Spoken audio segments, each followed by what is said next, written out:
Assalamualaikum teman-teman. Seperti biasa sebelum mulai Mimin mendoakan semoga teman-teman semua selalu dalam keadaan sehat walafiat. Oke, kali ini kita akan melanjutkan Martial Master versi novel bagian 344. Bagi yang baru bergabung, selamat bergabung. Dan bagi yang belum subscribe dulu lah agar Mimin tambah semangat lagi nih bikin videonya. Oke, kalau sudah kita langsung masuk ke isi ceritanya.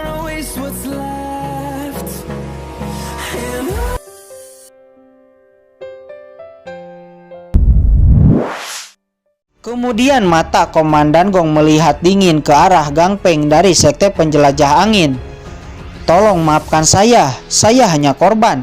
Saya telah dihasut oleh sekte pedang iblis, kata Gang Peng. Dia sangat ketakutan. Namun Komandan Gong tanpa ampun dia langsung mengeksekusi Gang Peng dan orang-orang sekte penjelajah angin. Tidak sampai di situ, setelah membantai semua orang sekte pedang iblis dan sekte penjelajah angin, mata Komandan Gong melirik dengan dingin ke arah Kang Yumin dan Jing Senji. Kedua orang ini adalah pelaku utama yang memanfaatkan istana penegak hukum saya. Komandan Gong, maaf, tolong maafkan saya, kata Kang Yumin dan Jing Senji. Kang Yumin dan Jing Senji ketakutan, kakinya gemetar dan meringis meminta belas kasihan. Kalian berdua adalah dalang utama, beraninya kalian memanfaatkan istana penegak hukum saya. Tekanan Martial Sovereign tahap akhirnya dilepaskan untuk menekan Kang Yumin dan Jing Senji. Kemudian Komandan Gong berjalan perlahan dan bersiap untuk mengeksekusi keduanya. Namun tiba-tiba seseorang menembak dan menghentikan serangan Komandan Gong. Itu adalah Tuan Papiliun Xuanzeng. Xuanzeng, apakah kamu berani menghentikanku? Kata Komandan Gong. Dia sangat marah, niat membunuh mendidih di dalam tubuhnya. Tuan Papiliun, tolong selamatkan saya menyesal telah melakukan ini, kata Kang Yumin dan Jing Senji. Mereka memohon kepada Xuanzeng untuk diselamatkan. Komandan Gong, bukannya saya ingin menghentikanmu, tapi mereka adalah orang dari Papiliun Pil saya, maka saya sendiri yang akan menghukum mereka, kata Tuan Papiliun Xuanzeng. Baiklah, kalau begitu saya ingin melihat hukuman apa yang akan kamu jatuhkan kepada mereka, kata wakil Komandan Gong. Kemudian Tuan Papiliun Xuanzeng melirik Kang Yumin, Jing Senji, Wang Yongsheng dan beberapa penatua lainnya yang membelot dan berkhianat. Pada akhirnya Tuan Papiliun Xuanzeng menjatuhkan hukuman mati dan mengeksekusi mereka semua di tempat. Semua orang terkejut, mereka tidak menyangka Tuan Papiliun Xuanzeng akan membunuh banyak master alkemis kelas 7 di hadapan semua orang.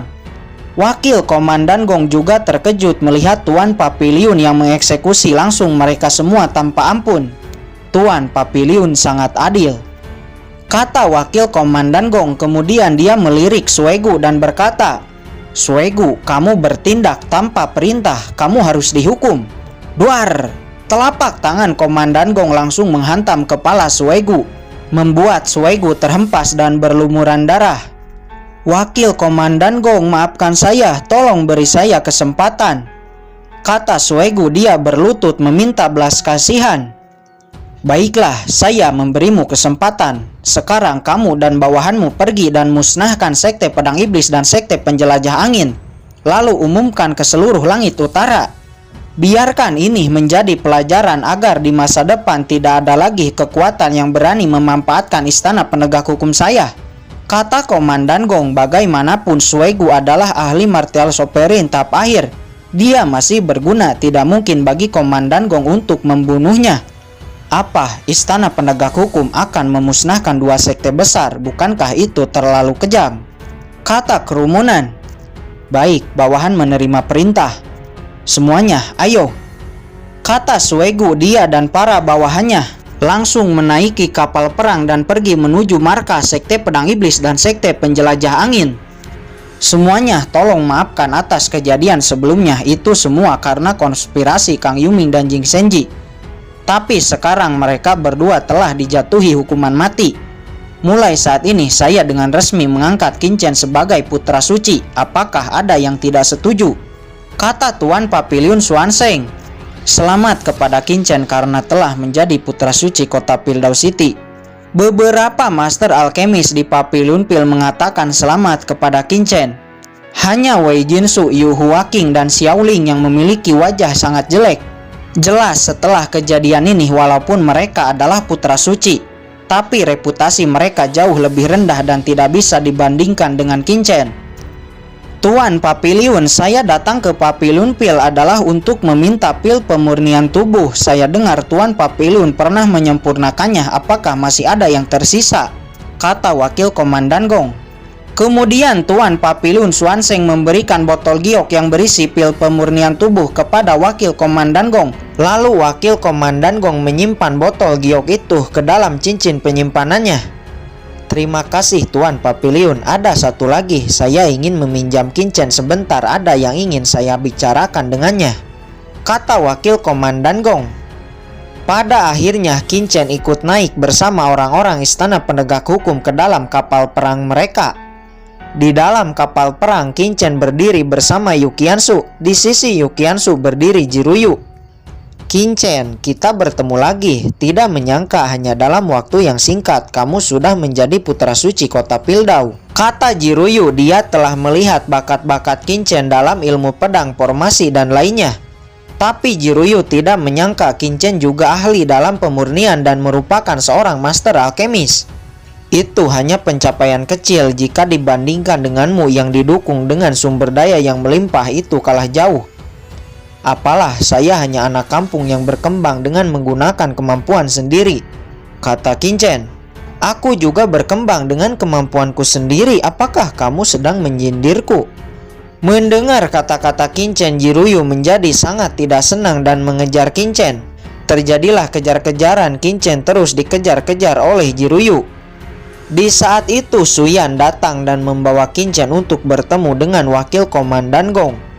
Melihat Qin Chen dibawa, Yu Qiansu menjadi khawatir, lalu Jiruyu menenangkannya dan berkata, Yu Qiansu, tidak apa-apa, Wakil Komandan Gong tidak akan berani melakukan apapun kepada Qin Chen, saya jamin. Qin Chen tiba di sebuah ruangan dan bertemu dengan Wakil Komandan Gong. Qin Chen tersenyum tipis dan memberi hormat kepada Wakil Komandan Gong. Tidak dapat dipungkiri, Qin Chen sedikit penasaran tentang apa yang ingin dikatakan Wakil Komandan Gong kepadanya. Di sini ternyata Wakil Komandan Gong ingin Qin Chen menjauhi Yu Qiansu.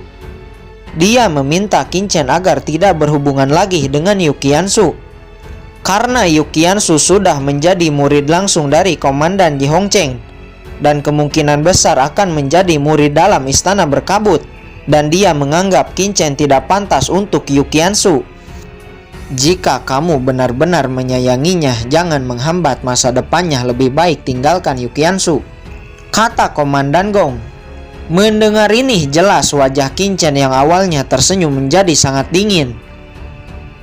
Apakah kamu sudah mengerti? Suyan, bawa dia pergi, kata Komandan Gong.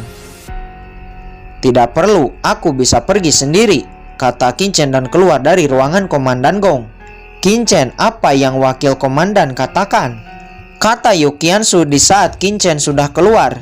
Qin Chen, cepat pergilah, kata Suyan. Dia menarik tangan Qin Chen, jelas dia tidak ingin Qin Chen mengatakan sesuatu kepada Yu Qiansu.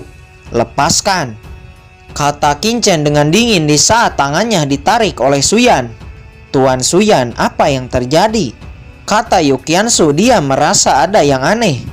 Hahaha, Qiansu, tidak ada apa-apa, hanya saja Istana Penegak Hukum tidak ingin jika kita bersama, kata Qin Chen kepada Yu Qiansu. Memangnya mengapa? Jika Istana Penegak Hukum tidak mengizinkan saya dan Qin Chen bersama, maka saya tidak ingin bergabung dengan Istana Penegak Hukum, kata Yu Qiansu. Yu Qiansu, apakah kamu tahu apa yang kamu katakan? Kalian cepat tangkap Yu Qiansu, mau atau tidak dia harus tetap menjadi anggota Istana Penegak Hukum, kata Suyan. Tiba-tiba dia menjadi marah. Berhenti! Jiruyu datang, dia langsung menampar Suyan. Kakak Su, aku memanggilmu kakak karena aku menghormatimu. Tapi jika kamu berani bertindak kasar kepada Yu Qiansu, aku juga tidak segan-segan akan berbuat kasar kepadamu. Yu Qiansu adalah orang yang aku rekomendasikan dan sekarang sudah menjadi saudara perempuanku. Jangan bertindak kasar kepadanya, kata Jiruyu. Dia menjadi sangat marah. Dia tidak menyangka Komandan Gong memanggil Kincen hanya untuk ini. Kemudian Jiruyu membawa Kincen dan Yukiansu untuk kembali ke kota Piltdown City dan turun dari kapal perang. Pada akhirnya Suyan meminta maaf. Dia juga meminta maaf atas nama Komandan Gong atas kata-kata Komandan Gong sebelumnya. Akhirnya setelah dibujuk dengan boleh masih berhubungan dengan Kincen, kemarahan Yukiansu mereda dan ia pun ikut dengan Jiruyu dan Suyan kembali ke markas istana penegak hukum. Sedangkan Kincen dia kembali ke Pavilion Pil. Di hari berikutnya Tuan Pavilion Swanseng mengumpulkan keempat putra suci. Kalian berempat bersiaplah, kompetisi antar 4 domain Pavilion Pil di 4 benua akan segera dimulai. 1 bulan kemudian kita akan berangkat. Kalian berempat akan mewakili Pavilion Pil Langit Utara. Kincen, kamu akan menjadi kapten dari tim Langit Utara, kata Tuan Pavilion Swanseng.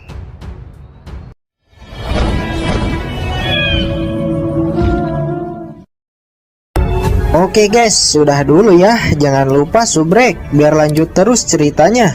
Bagi yang sudah subrek, mudah-mudahan dimudahkan rezekinya.